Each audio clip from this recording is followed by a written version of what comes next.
Hey Geeks, welcome to an episode of Geek Speak TV Live. I'm your host Patrick Estrada, joining me with Abigail Ames. Hey! How you doing, Rockstar? I'm doing pretty good. You? I am super excited because it's getting closer to my birthday. I just thought I'd throw it out there because I was just thinking about Harry Potter. Coming to your age, shouldn't you be a little less excited? No, that's the whole point. I survived another year. You start being grateful for every year you get to survive more and more. No, I'm just kidding. It's not that bad. No, it's kind of funny because I don't know if you saw on Facebook, I posted like, hey, this is what I'm thinking about doing for my birthday. There was Harry Potter Land. There was World of Harry Potter. I call it Harry Potter Land. It's not what it's called. Because you're a dork. Because I'm a dork. It's like Harry Potter Land. Laser tag. And then what else? Because you're 14 years old. And medieval times. Because you're still 14 years old. And then someone was like, oh, that sounds like really fun stuff. I'm like, yeah, because I'm turning 12. Because why not? So yeah, pretty much. What can I mean, it's birthday celebration time. You know, it's... And then when you get to be an adult status, you have to throw your own birthdays. Like, you got to celebrate yourself. Really? Hey, I hadn't noticed. because, hey, you lived another year. Congratulations. But this week in Geek, ups and downs, you know, whatever. It happens in life. But let's talk about the ups in the box office. So, Suicide Squad, which I still haven't seen yet. Come on, dude. Get your crap together. Guilty, I know, dude.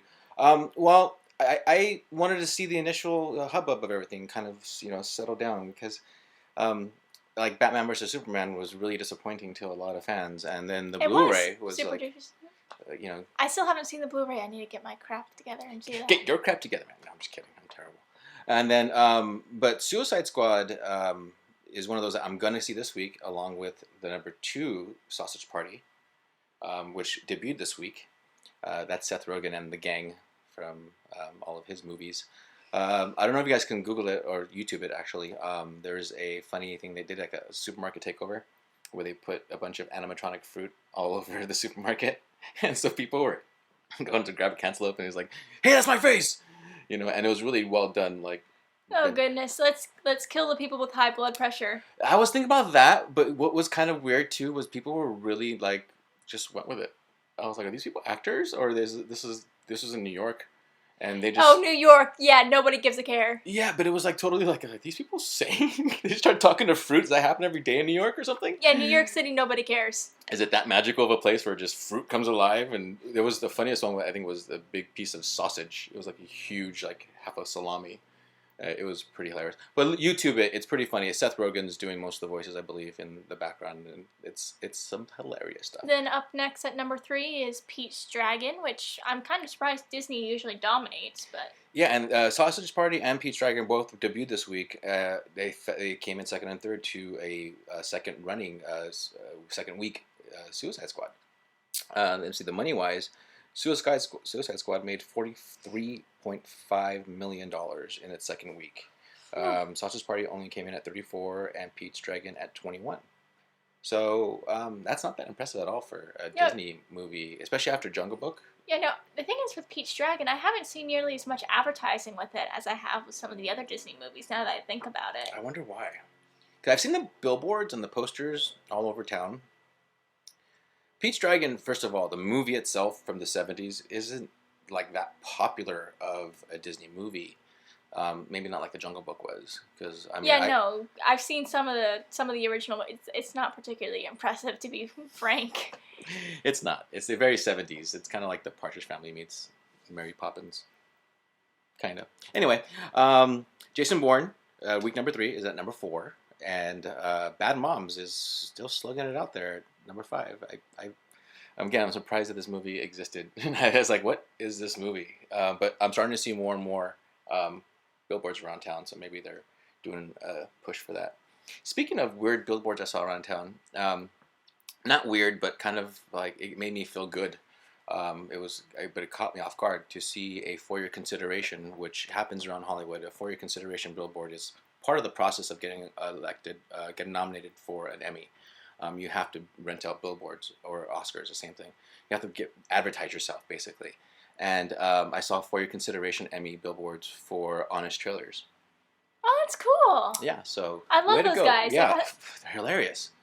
I saw them at WonderCon, my first WonderCon.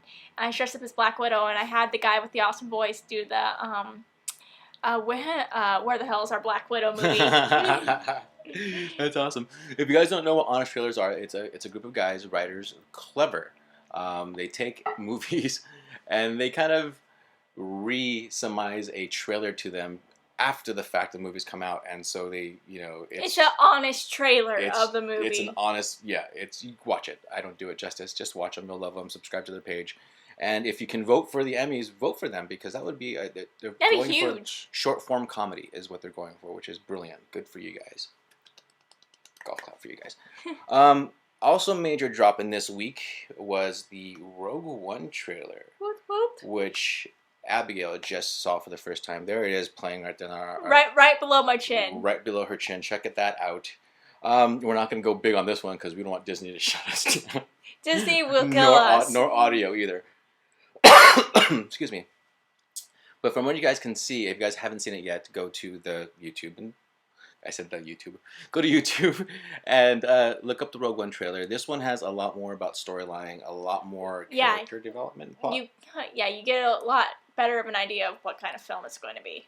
And apparently, I did not know this, there's been a lot of reshoots to Rogue One in the last year. They had finished principal photography quite some time ago, but there's been some reshoots.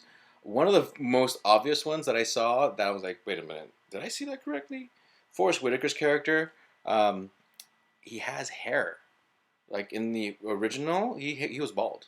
This one he's got a whole different hairdo. So he's got a bit of a fro there. Yeah, it's pretty cool. I like him more. He's a little more ragged looking. They introduced a droid right there. That's basically a repurposed. For everything, like the reshoots did the movie good. It's not like a whole concerning, oh crap. I don't think they changed storyline at all. Yeah. But if you guys don't know what Rogue One is, it's the story of the stealing of the first Death Star. So don't be looking for Bothans to die. I saw some people complain like, I better see Bothans die. That was the second Death Star. That many Bothans died to bring us these plans. You know that line from the movie? No, am I geeking out too much for you? A little bit. I'm not as hard. I love Star Wars. It's okay. I love Star Wars, but I'm not hardcore. It's not everybody's thing. Okay, so what I'm talking about is like when they stole the second Death Star plans, Mon Mothma, who's the lady in white who's talking over she sadly tells the rebels that many Bothans died to bring us these plans. Now I know what you're talking about. Yeah, so in this movie, I saw a lot of people be like, "Hey, I better see." Oh, look, there's Vader. But it's. Yeah, so basically, it's not in this movie, so don't look for Bothans. But this is the story of the group that steals the first group of Death Star plans. Yeah, which is exciting, and I think I'm actually a little more excited about this than I was for Force Awakens, because it's cool it's a throwback. It looks better. And it looks better. I want to see Vader. I want to see Vader. I mean, Donnie Yen on his red carpet Star Wars Celebration interviews. Let it out the fact that the planet Jeddah, where all that desert stuff is going on, is a kind of like a home planet to the Jedi. A lot of Jedi lore comes from there, and also he lets it loose that that's where they go to for part of the fabrication process of their lightsabers, which is a big it's a big deal. It's a big deal. So spoiler possibility here, so you guys can plug your ears. We got to see, and it's up on YouTube as well. There was an unfinished Clone Wars episode where Anakin and Obi-Wan had to go and stop the Separatists from acquiring a large crystal to power a weapon, so to speak. Yeah, which the weapon is going to be this time around. I mean, the only weapon that the Separatists were ever really worried about during the whole series, I mean, that started in the Attack of the Clones, was the Death Star. Yeah. So it goes that far back. If you guys missed that, it's only about 2 seconds in Attack of the Clones. Yeah, because the Death Star is like huge big deal. It's like building the pyramids. It's gonna take a long time to do. And because it's supposed to be on the scale of a small moon, which is... That's no moon. Yeah, yeah. But yeah, if you guys look, Attack of the Clone, you know what I'm talking about. Like, he's crazy. It's not Attack of the Clone. It is when the Jedi land and save Anakin and Obi-Wan from the arena of the insects. They're handing off Death Star plans to each other to get off the planet. So it's one of those things where you might have missed it, but I think that's probably what the storyline is going to be revolve around Rogue One. So And then in other slightly sad yeah, news. like I said, it's been a week of up and downs. Have a picture of Mr. Kenny Baker right there. Unfortunately, he passed away on the 13th, I believe. Yeah, the 13th. He was 81 years old. He obviously was the man inside of R2-D2. This was before the age of robotics really were. Yeah, where animatronics could really get you around. Yeah, so they put Kenny Baker in the Tanzanian heat in the desert inside of that thing. How would you like to be in a little metal basket in desert? Yeah, that was not awesome. But he was best known for that. But he was also one of my favorite movies, 80s movies as a kid, Time Bandits. Check it out if you haven't seen it. Maybe it might be a bit of Netflix. Oh, was it 1981? Yeah, that's well before I was born. Totally, dude. Totally. But this movie's got John Cleese, Sean Connery, Ian Holm, Kenny Baker. It's about a group of time-traveling dwarves that are going through time stealing treasure. I think I can dig that. Freaking brilliant, dude.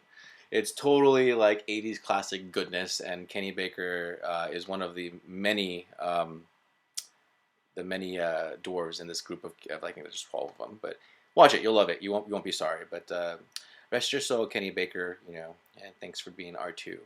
You're awesome. If Netflix news, we got a little bit of Netflix news. The Get Down. I don't know if you guys have seen that or not. I've seen the first episode. It seems pretty interesting. Me too. If you're into like 70s sort of stuff. Well, there's a lot of buzz on Facebook, of course. That seems where Netflix and Facebook seem to be melding together pretty well. It's like, oh, I heard it on Facebook. I'm going to watch this thing. The cool thing when I looked into it, it's created by, co-created by Baz Luhrmann. If you don't know who Baz Luhrmann is, he's one of my favorite creative minds in Hollywood. He did The Great Gatsby, Moulin Rouge with Ewan McGregor, Obi-Wan Kenobi. Wow. If you haven't seen, have you seen Moulin Rouge? Yeah. Obi-Wan can sing. Yeah. And, he can sing really well, actually. Yeah, it's a really good, it's a well done musical. I love that. One of my favorite musicals. Yes, I love musicals too. And Romeo and Juliet, the modern retelling with DiCaprio and Claire Danes. If you haven't seen that one, a brilliant retelling of the Shakespearean classic. And I like what they did with the swords, being handguns. They're pretty cool. Check it out. If all those things, and they Get Down on Netflix. I think it's only 6 episodes long, so it's a short one right now. But hide your children, by the way. I don't know if you guys have seen this around, but there's one here in Los Feliz, California. I'm gonna go check it out hopefully today if I get a chance. But these naked Trumps started springing up all around. I think that box is a little exaggerated. You think? Look at that. Yeah, these are actual, look how tall they are, so you get a sense of scale. They're full-size Trump statues. They were done by the group In Decline. And In Decline said in a statement that the group said that they hope that Trump is never installed in the most powerful political and military position in the world. And I can't agree with them more. New York City actually took the one in Central Park down, and they published this. New York City Park stands firmly against any unpermitted erection in city parks, no matter how small. NYC just loves Trump, don't they? I love New York so much more right now. Like, yeah, okay, fine, I get it, because it does full Monty Trump. So, and I don't know if it's taken from eyewitness accounts or whatever, but yeah, got a little. That reminds me. There's this story a while ago. This girl had done a painting quite like that with Trump naked and a rather small, small unit. Yeah. And she ended up actually getting attacked by some Trump supporters. She posted a picture on her Instagram of her having this huge black eye and everything. Oh, physically attacked? Yeah. Damn. I don't know what it is with, if you're going to vote for him, reevaluate your perspective on what a person is. This guy's physically assaulted journalists. His spouses, people in general. Luckily, right now in every major poll, he is behind Hillary, which I am going to keep other political positions to myself, Yeah. but at least it's not going to be Trump. Lesser of two evils. Yeah, I mean, I'm on the whole. At least it's not Trump bandwagon myself. But God, man, that sucks. But on happier news, you're going somewhere next week, aren't you? Yes, I'm going to the Heroes and Villains Fan Fest in San Jose, which has a huge guest lineup from Agents of S.H.I.E.L.D., Arrow, Flash, Legends of Tomorrow, Once Upon a Time, Constantine. So if you're up in the Bay Area or you feel like taking a road trip next weekend, which is always cool, then you should definitely think about getting your tickets and heading on up. So what's the official name of the con? Heroes and Villains Fan Fest, San Heroes Jose. and Villains San Jose. Nice. It should be beautiful weather out there too. What are you cosplaying as? I am cosplaying as Amy Pond because Karen Gillian's going to be there. Amy Pond, I don't know who that is. I'm gonna... Doctor Who, you nitwit. See, I don't watch Doctor Who. I'm like, okay. I know there's a foam booth. Shame. Ring-a-ding-ding-ding, shame. Have you seen that video? Yes, I've seen all. In Santa Monica? Yeah, no. It was pretty awesome. And sorry to go on a tangent here, but a group of like 5 dorks, geeks, awesomeness, dressed up as the brothers in chains, and they got a blow-up doll. And a chick in behind them dressed as the nun, and they were like walking all around. I nearly spit caked all over the microphone. That was almost awesome right there too. I saw that. That way. Dude, it was pretty awesome. So you want me to spit take on the dog? Go for it. YouTube it. Go look for The Shame on Santa Monica. It was pretty awesome. But yes, no. Yeah. Myself, I haven't. God, it's one of the. I've seen the first season of Doctor Who. Well, I'm talking the 1960s black and white. Yeah, no. And that's it. Yeah, no. You gain more of appreciation for the previous seasons if you watch the new ones first, in my opinion, anyway. So I should start. I mean, I've asked many people this question. Where do you think I should start watching Doctor Who from? It depends, because I think you can appreciate some of the more antiquated special effects from back in even 2005, so you can watch it from there on in. And what Doctor would that be? That would be the 9th Doctor, and they specifically, on Season 1 of New Who, they specifically designed it so that anyone can hop on. Oh, I don't know what that means, but okay. Anyway, but yeah, the 2005 Season 1 is a good place for anyone to start. 2005, okay. Okay, and then... It's on Netflix still, yes? Yes, it might be. I think that's where I saw Season 1, so if it's still... I think they took it off. Oh, you dicks. Anyway, but then the other cosplay I'm doing is Lois Lane from the... remember the Superman animated cartoon from back in the 90s? Do I remember? Of course I do, yes! So yeah, I'm doing Lois Lane from that. That was a great... All those, like the Batman animated series as well, was a great one. Batman Beyond. I'm getting the white skirt and the wig and the purple jacket. So that's 2 cosplay. Are you doing all 3 days? Or is it Friday, Saturday, Sunday, or Saturday, Sunday? It's just Saturday, Sunday, so you know. So if you just want to, get off work early on Friday and just drive on up, that's no big deal. Yeah, that's only from here. How many miles? So are you flying or driving? I'm flying because I can't miss school. Because that's literally my first week of school starts next week, and I cannot miss my first class. Good for you. Good girl. Get off on a good start. So yeah, and I'm basically going directly from class to airport up to San Francisco. Then I have to grab my badge real quick, and that's going to be my Friday. That's the life of a geek right there, guys. See that? That's a hard life. But, look on Facebook. Our Facebook should be posting up on there. But yeah, test out your... Dude, check it out. It's Stephen Amell. I can't remember the guy who plays Constantine right now. That guy. Karen Gillian. Crap ton of people from Once Upon a Time, Flash, Air. Do check it out. Now, when you say Once Upon a Time, I mean, that's a lot of people. That guy cast is humongous. Oh, yeah, and there's going to be people from Walking Dead. Chandler Riggs and Merle, who's also in Guardians of the Galaxy. Do you know the website? I believe if you just Google... Give them the name one more time. If you just Google Heroes and Villains Fan Fest, it's not... If you can't go to San Jose, it's also available in other cities throughout the year. Okay. That's cool. Heroes and Villains Fan Fest. And there's also a week left, so they might be adding... They do have a habit of adding guests last minute. As is con life. Yeah. Sometimes guests You know what really sucks is like when they add a guest last minute, you're like, I want to do a cosplay with them, but I have no time. Speaking of making your own cosplay, so you've done cosplay for how long now? 2 years now, I think. Now, granted, I mean, she's just turned 18. Happy birthday again. So she's doing two, so pretty much when you turn a teen, like an Yeah. official teen, But you can go now to cons on your own. let's see, with Amy Pond, it's a bit of a casual cosplay because I've already spent most of my money flying up there to fucking San Jose. Which reminds us, go to our Patreon and like us, subscribe for $1 a month, you know, and help us get to cons for cheaper, and we'll go to more. We promise. Yeah, so and yeah, we'll make T-shirts too and give them to you, including my Amy Pond casual cosplay plus Lois Lane, and then let's see, I have one from Firefly, which I can't remember right now. Kaylee from Firefly. I have Bucky Barnes from the first Avenger, and then I have Black Widow, and I have so many, and I'm planning on making Quake from Agents of S.H.I.E.L.D. I have so many cosplays. And you have a She-Hulk. Yeah, I have a She-Hulk. It's pretty awesome. I like your She-Hulk. She-Hulk is a pain. See, I got into cosplay after I did a Star Wars fan film, and back then there was no name for cosplay, just guys who dressed up in costumes is what we were called. And I went to my first official convention, which was Star Wars Celebration 2, which was way out in Indianapolis, Indiana.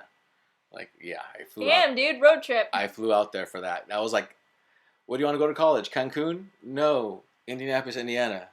Boom. That's how I rocked. So that's a true story.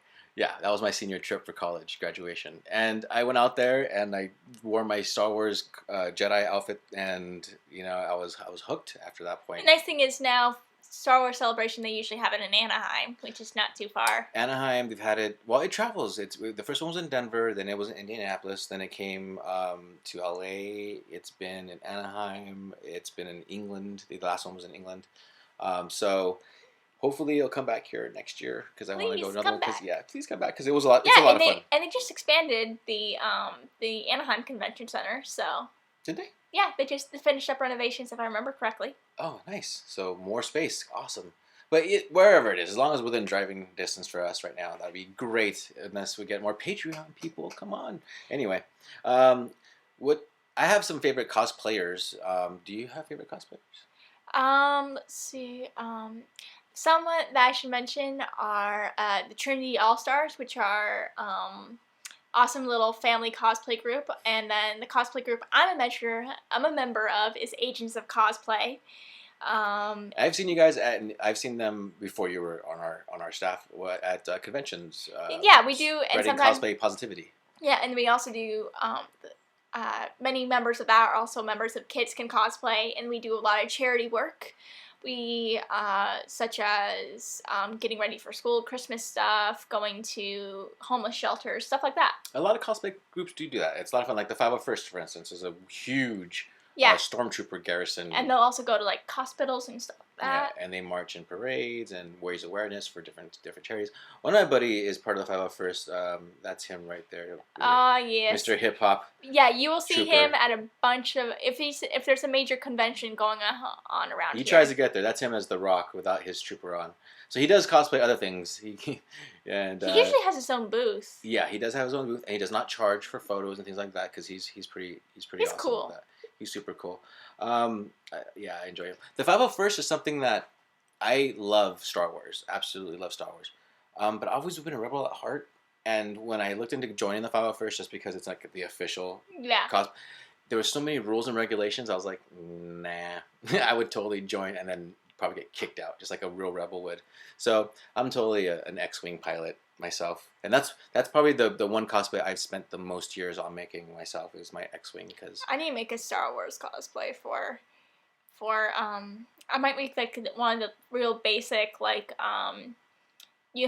officer uniforms for the Imperials. Yes. It's all good. It's all good. There's all kinds of sides going on right now, man. The Rebels, Imperials. You know, I dig the Imperial officer uniform, but the Stormtrooper stuff, it's like, dude.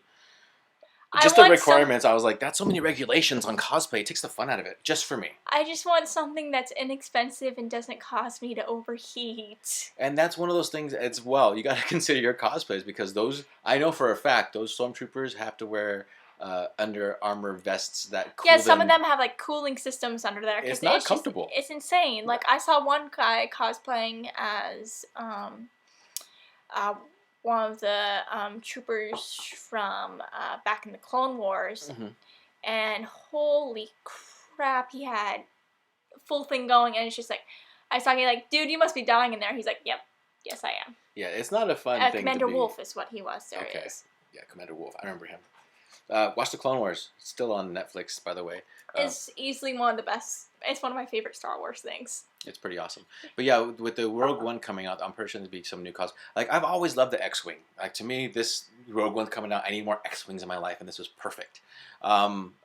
So it's very comfortable. It's a jumpsuit with, very little accessories, and it's fun to cosplay. And that's, to me, was the most important thing, because if I'm not having fun and I'm hot and I'm uncomfortable, I'm not going to be having fun. Consider how much you're going to be walking and how hot it is outside before you think about putting together a cosplay. And look on YouTube. There's tons of do-it-yourself, how-to videos. That's how we all learn. I know some friends who do, like, casual outfits for some of their favorite characters, and you just go thrift shopping, and you spend maybe $20 max.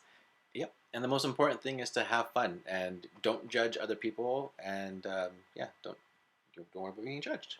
Yeah, and I think you're going to mention some of your favorite cosplayers. Oh yeah, I have a couple more I want to mention. Well, this girl I love because she's if you guys follow her on Facebook, her name is Jessica Nigri, and she is full of positive messages for girls and boys as well. She makes all of her cosplay, which is pretty funny and clever, I thought. And this gal right here is a personal friend of mine, Ivy Doomkitty.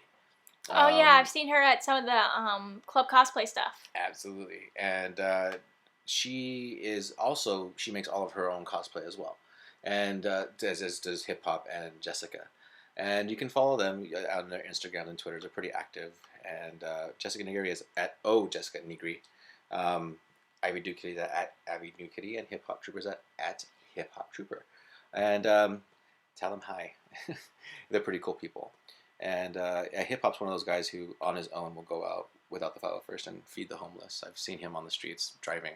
I'm like, you drive by and see a red Hip Hop Trooper, handing out bags of food. It's like, wait. Yeah, this is what happens when you live LA, Orange County. You're going to see a few more interesting things. It's pretty awesome. I love this place. Well, that pretty much does it for us. Well, she won't be here next week. We probably will have a guest. If not, we might take a little break. Yeah, because I'm going to be up in San Jose. I can't teleport people. Yeah. But look on our Facebook and make sure you subscribe to our YouTube channel, Geeks TV. I will be posting throughout the weekend on Facebook, so do please check it out. Yep. Go to our website. Find all the links to all of our social media stuff. That's geekspeak.tv. And thank you guys for watching. Thanks for being here. Awesome. You guys have a good weekend. Bye.